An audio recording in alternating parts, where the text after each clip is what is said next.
A gente nota hoje, quando a gente olha para o que a China, os desafios que a China tem em termos de energia, eles são gigantescos, né? A China precisa, ano após ano, alimentar uma população superior a 1 bilhão de habitantes em forte crescimento econômico, então a necessidade de energia na China ela é gigantesca, né? Então fornecer energia para esse mundaréu de gente, de um país que vem crescendo a taxas altíssimas desde os anos 80, é um desafio por si só gigantesco. Num país que não é tão intensivo em energia assim, a China, como todo mundo sabe, é um país intensivo em carvão, mas tem relativa escassez em outras fontes de energia, né? No mundo que vem cada vez mais desafiando o uso de energia suja e buscando uma maneira da gente produzir energia mais limpa. Então, a China tem 3 desafios imensos que estão colocados aí, de não ter problema, escassez de energia, de, ao mesmo tempo, tornar sua matriz energética mais limpa e, ao mesmo tempo, também aproveitar das poucas vantagens competitivas que ela tem internamente, né? Então, a Rota da Seda cria uma série de relações com uma série de países em vários locais do mundo que a China está tentando atrair e, e conseguir assegurar o fornecimento de diferentes fontes de energia para o seu país. Então, nós estamos falando do gás que está no entorno da China, nos países próximos ali, no Vietnã, na Malásia, no Laos. Nós estamos falando do petróleo que estão espalhados pelo Oriente Médio, chegando no Brasil. Enfim, nós estamos falando também do gás não convencional australiano. Então, a China tem criado uma série de laços com vários países numa estratégia muito interessante, que é a seguinte: ela vai tornando esses países que vendem energia para a China dependentes da China, ou seja, esses países hoje, para conseguirem manter o crescimento das suas exportações de energia, dependem cada vez mais da compra chinesa, ao mesmo tempo que a China não depende de nenhum deles.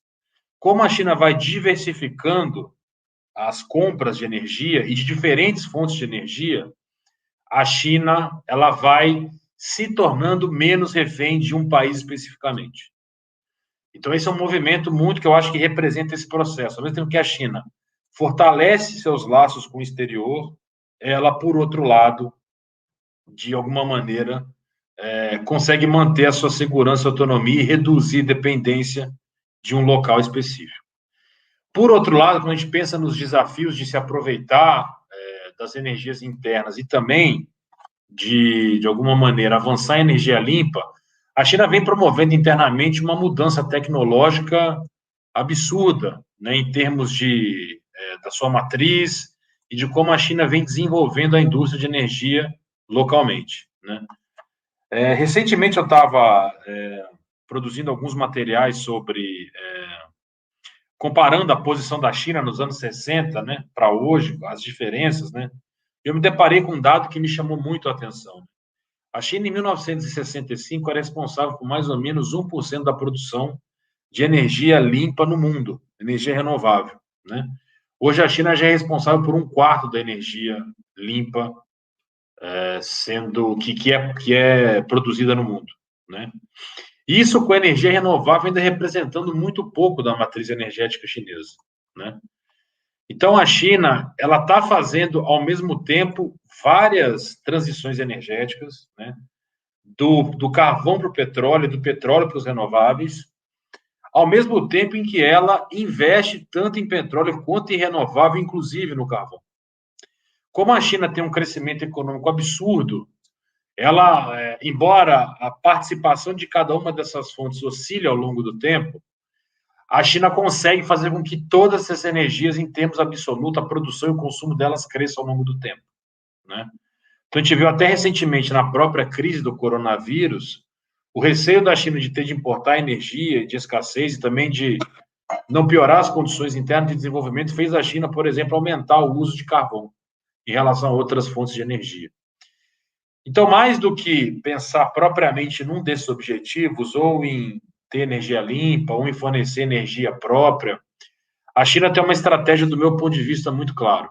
que hoje a China quer ser uma potência. Ser uma potência não significa simplesmente alimentar a sua população, não significa simplesmente produzir energia mais limpa, não significa usar energia interna. Significa conseguir fazendo tudo isso, tendo cada vez mais controle dos meios de produção interno e também externos, né? Quando a gente vê a entrada da China no Brasil, por exemplo, a gente não vê só a China entrando para comprar petróleo cru da Petrobras. A gente vê a China entrando para produzir petróleo no Brasil com as suas empresas, para comprar a rede de distribuição de combustíveis, vê a China entrando em empresas de energia elétrica, ou seja, a China vai ingressando de uma maneira que ela começa a ter um controle muito sólido de várias cadeias produtivas de outros países, né? Independente que essa energia elétrica produzida no Brasil não tenha a menor diferença para a matriz energética produzida na China, né? A China hoje tem um interesse que está muito além desse de conseguir alimentar a sua população ou conseguir produzir energia mais limpa. Tudo isso continua no radar do Partido Comunista, mas com uma mudança fundamental que o Fiore chamou a atenção, né?